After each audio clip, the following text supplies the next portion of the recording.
Okay, so I've let my resin rest for a little while.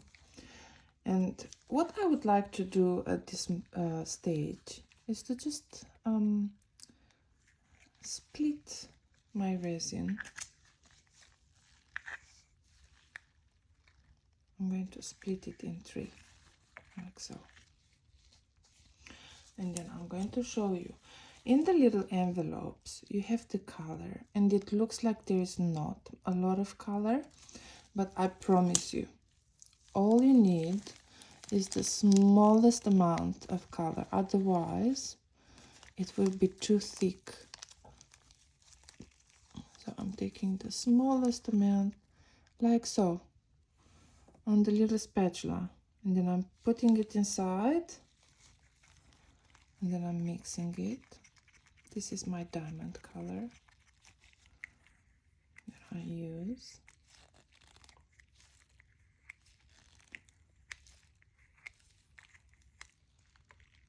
Okay. And then it's useful to have a wet wipe around, because the wet wipe is very good for cleaning your spatula. So you can move to the next color. What I have here, what I'm going to create with, is a little lock of hair of my Natalie.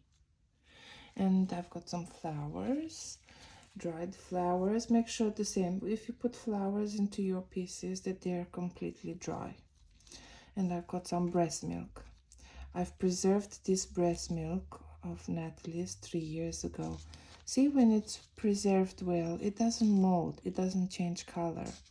You can just keep it and create with it again and again. Now I'm going to add some pink. And again, just a tiny little bit.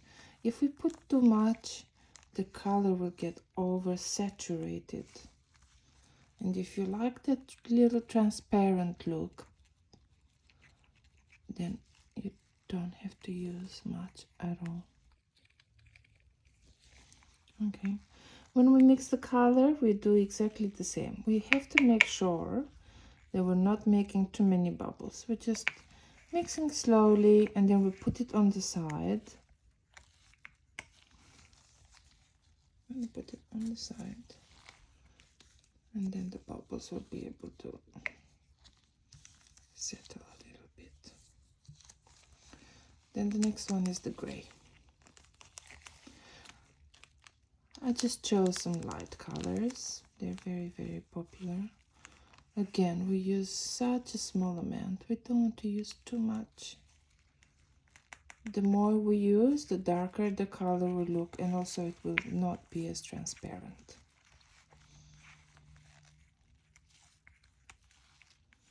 It's quite easy to get heavy-handed with the powder, which is why we don't put so much amount in the little bags, because you don't need it. There's plenty there left for me to use next time. I just have to make sure the bags are completely closed before I move on.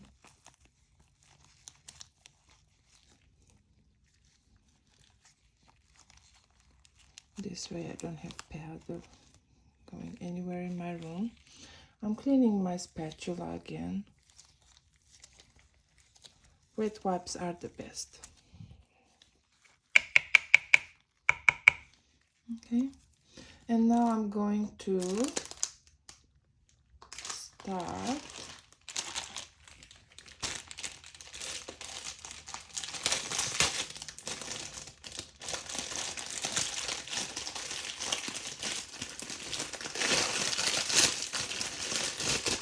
with the heart.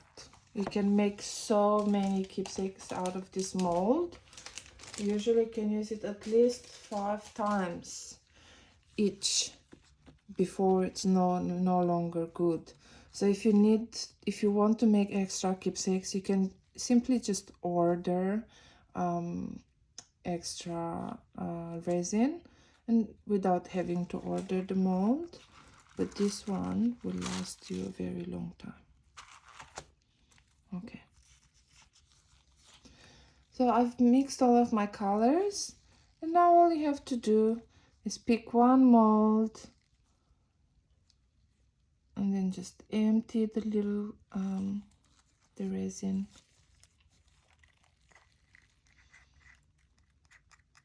Inside the mold.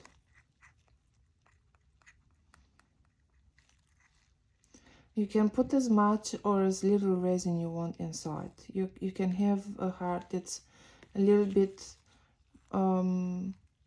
shallow. It's not very high. Okay, I've cleaned up there. So we first put the resin.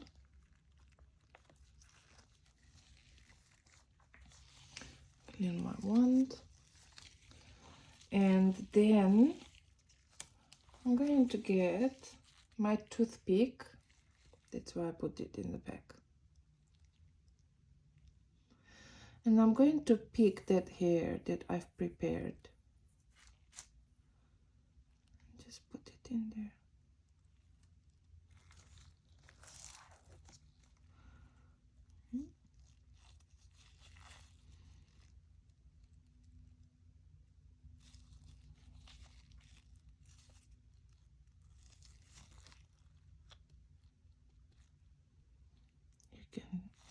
You can move the hair whichever way you want.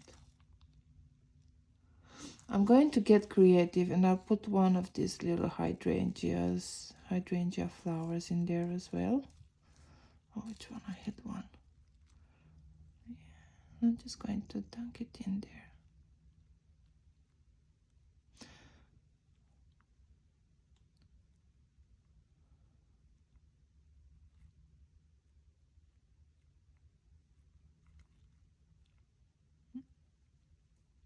That's very pretty. I'm making sure that all the hair goes in. And maybe a little white flower. I love baby breath flower. There we go.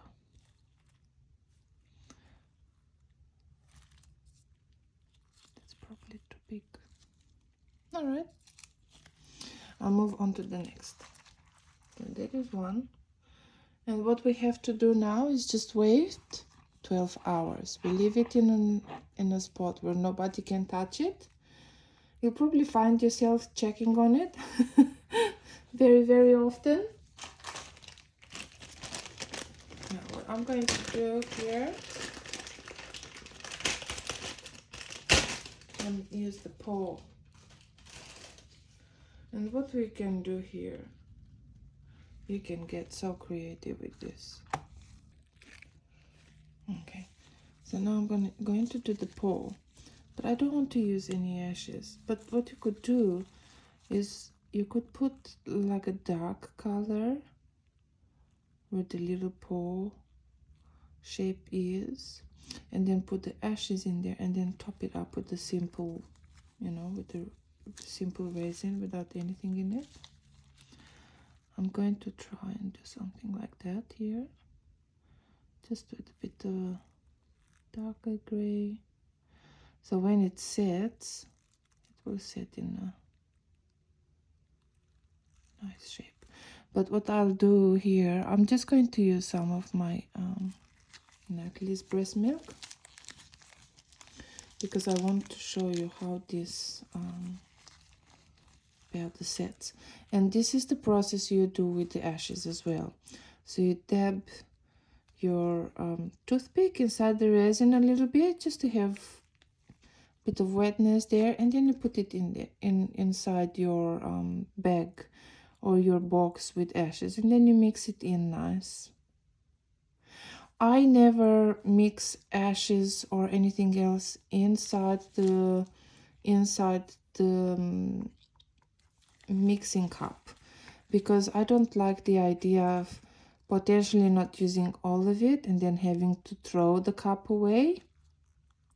It will also change the color of the stone if you mix it inside the cup. So I always prefer to just use my toothpick, and this is exactly what I'm doing with the ashes as well when I work for my customers. I just dab, dab, dab there.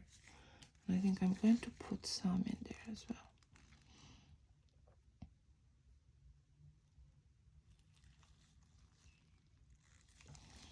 Okay, just gonna dab and mix.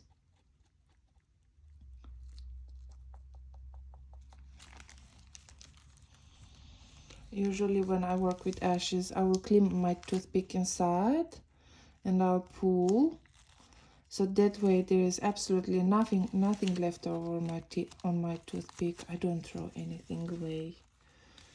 And then what you can do, then you can put a lighter color and just pour it on top.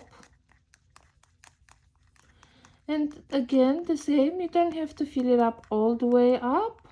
The molds are quite deep. So if you want to, you know, save your resin for more keepsakes, you can always just fill it all halfway instead of all the way up. But if you want something a little bit more consistent, yes, you can fill it up with resin. Okay.